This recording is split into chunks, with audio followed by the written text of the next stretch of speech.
Bonjour peuple du monde. Alors, nous nous retrouvons aujourd'hui pour une nouvelle vidéo sur un sujet qui, j'espère, va vraiment vous intéresser, en l'occurrence, Monsieur Donald Trump. Alors, je le répète souvent, il est un acteur, hein, il faut bien s'en souvenir, et il sera un acteur vraiment extrêmement important dans ce qui va se passer dans le futur. Voilà, c'est un acteur, c'est un petit peu un thermomètre, hein, on peut juger la température des événements géopolitiques mondiaux de par les États-Unis et donc a fortiori de Monsieur Trump. Voilà, alors j'ai des choses intéressantes, des choses que peut-être certains savent. S'ils le savent, c'est vraiment bien puisque vous êtes déjà prêts pour la suite. Et si vous n'avez pas ces informations, je pense que cela va vraiment vous plaire. Alors encore une fois, je n'expose que des faits et seulement des faits. Pas de langue de bois, pas de mensonges, pas de théories fumeuses. On ne peut pas s'intéresser à Monsieur Donald Trump sans s'intéresser à son oncle paternel, John George Trump. Il était un éminent ingénieur qui travaillait avec Monsieur Nikola Tesla. Alors Nikola Tesla, pour ceux qui ne le savent pas, Nikola Tesla est le plus grand savant de tous les temps.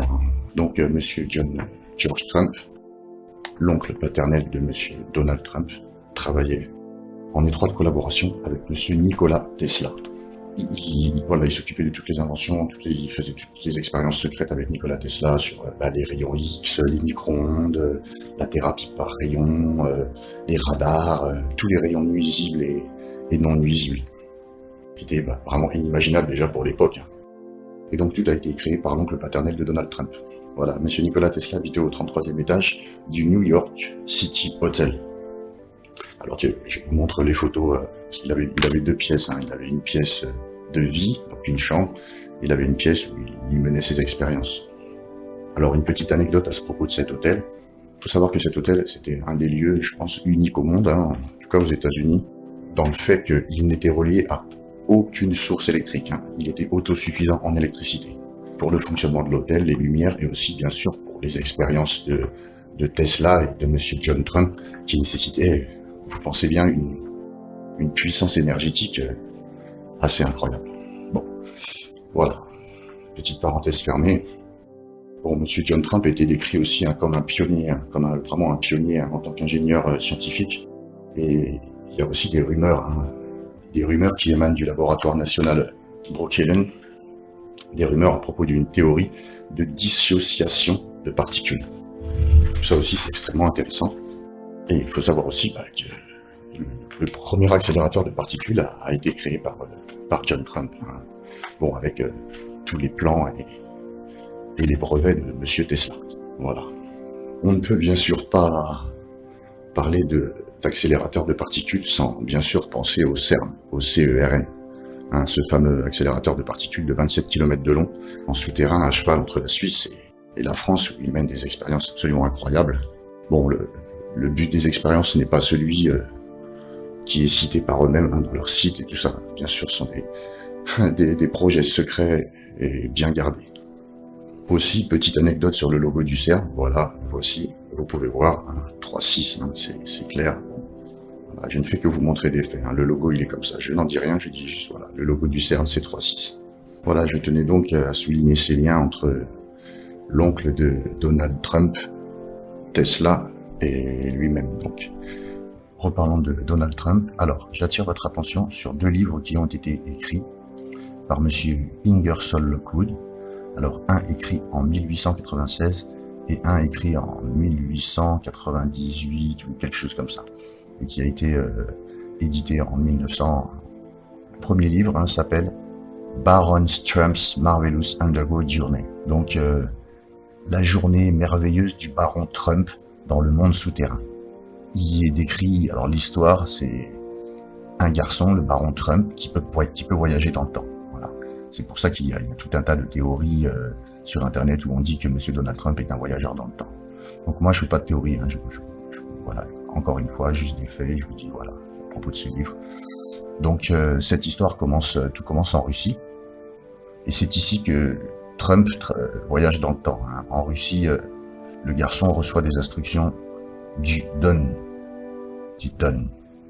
le maître de tous les maîtres. Alors, quelque chose de bizarre à ce propos, pour tout le monde, hein, quand on lit le livre, on se rend bien compte qu'on parle de Donald Trump. Hein. Quand on parle du Baron Trump, voilà, on se rend compte assez facilement qu'on parle bien de Donald Trump dans ce livre, hein, et qui est d'une date inférieure à celle de la naissance de Donald Trump, ce qui est assez, voilà, c'est le truc qui est vraiment bizarre et que je souligne ici. Et il reçoit ses instructions du Don, le maître de tous les maîtres. Alors il faut savoir que le fils aîné de Donald Trump, qui s'appelle donc Donald Trump Jr., son surnom est Don Trump. Donc si on suit les lignes de ce livre, le père recevrait les ordres de son fils. Voilà, c'est là on voit que la ligne de temps, la ligne temporelle est cassée, quoi. Donc cela commence en Russie, hein, où il peut voyager dans le temps, hein, il a un portail, il passe dans le temps. Alors la chose qui est à noter aussi, c'est que c'est assez extraordinaire. Ces tunnels de Russie, hein, ces tunnels de Russie, si vous cherchez un petit peu sur Internet, ça a été découvert. Apparemment, il y a un réseau de galeries incroyable souterrain sous le sol russe, c'est incroyable. Alors c'est aussi, il faut pointer que pour les années 1900, à peu près approximativement 1900 à 1895, 1900, ils parlent du monde de l'intérieur. Vous savez qu'il y a des gens qui prétendent que bon, il y a tout un monde souterrain en Antarctique. Voilà, bon, on n'a pas le droit de survoler l'Antarctique en avion, on n'a pas le droit d'aller en Antarctique. Dès qu'il y a une mission, c'est très entouré d'officiels. Voilà, donc les gens présument que quelque chose nous est caché qui est là-bas. Et bon, c'est vraiment très bizarre que cette personne, dans les années 1900, décrit déjà un monde souterrain avec voilà, des créatures, des choses comme ça. C'est assez bizarre. Mais je vous invite à faire des recherches sur ce livre, hein, peut-être à le lire. Je ne sais pas s'il y a une édition française de cette chose, de ce livre. Hein, c'est un conte, hein. Bon, c'est un conte, mais il y a quand même des parallèles et des coïncidences, on va dire, qui sont vraiment extrêmement bizarres. Voilà. Donc, ce livre s'appelle Baron Trump, Marvelous Underground Journey. Voilà, je vous invite à potasser ça, c'est vraiment très intéressant. Alors, le deuxième livre, il a été édité en 1900, et justement, il s'appelle 1900, le dernier président. Donc, ce livre, le dernier président, d'Ingersoll Lockwood, est écrit en 1900. C'est son second livre, hein, et à l'intérieur, Trump devient le président des États-Unis. Alors, le livre commence avec l'élection de Trump comme président, et tout le monde pense que c'est un candidat qui ne passera jamais, et bien sûr, évidemment, il gagne, hein, il gagne ses élections. Alors, encore un petit marqueur temporel, l'hôtel du président Trump, dans le livre, est sur la 5e avenue, exactement à l'adresse où la tour Trump maintenant se tient. Voilà. Et dans l'administration du président Trump, dans le livre, il y a un homme nommé Pence. Et c'est exactement le même nom qui est maintenant celui du vice-président des États-Unis. Voilà, donc ça, ce sont deux marqueurs temporels troublants quand on sait que ce livre a été écrit et édité en 1900. Voilà les petites précisions sur qui est Donald Trump. Encore une fois, c'est un personnage à surveiller. Maintenant, c'est plus un secret pour personne que tous les politiques sont des pantins, des gens qui ont le culot de se faire appeler élite, hein, sont tous leurs pantins. La différence entre Donald Trump, ce politique, et les autres politiques qui sont des pantins, c'est que Donald Trump est milliardaire et fait lui-même partie de l'élite. C'est ça, il faut bien le garder en mémoire. Voilà, et c'est valable dans l'autre sens. C'est-à-dire que la différence entre lui et l'élite, c'est que lui, il est aussi politicien. Voilà, j'espère que ça ring a bell, ça sonne comme une, voilà, ça réveille un souvenir, ting, ça fait quelque chose quand même d'entendre ça. Je finirai par ceci: qui dessine le passé, dessine le présent et le futur. Voilà. Sans voyager dans le temps, si vous faites quelque chose aujourd'hui, demain, cela ce sera le passé. Donc forcément, vous influencez sur le présent et sur le futur. À très bientôt. J'espère que ça vous a plu. Prenez soin de vous, prenez soin des familles. Je vous aime tous. Paix et amour. Le dragon de Sien.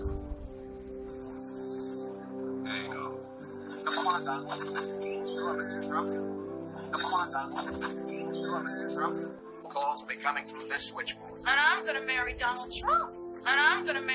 Trump.